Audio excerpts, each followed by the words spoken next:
अब तिमीहरूका झोला हेरेकिन त मलाई पढाउनु पनि मन लाग्दैन। त्यही पनि आज शुक्रबार हो।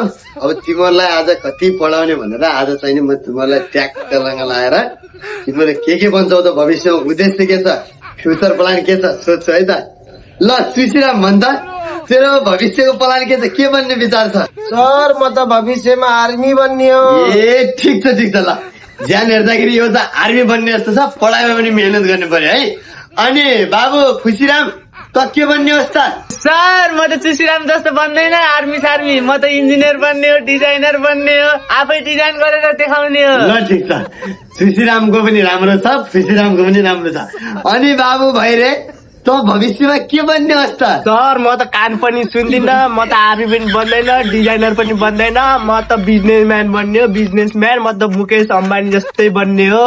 15 को 2 किलो, 15 को 2 किलो, सकिसकेको छ आलु, सकिसकेको छ आलु, छिटाउनु छिटाउनु छिटाउनु।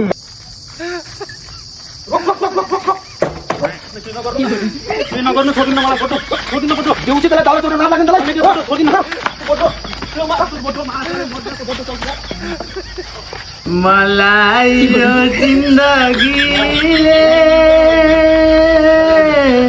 चोट दियो गनी गनी।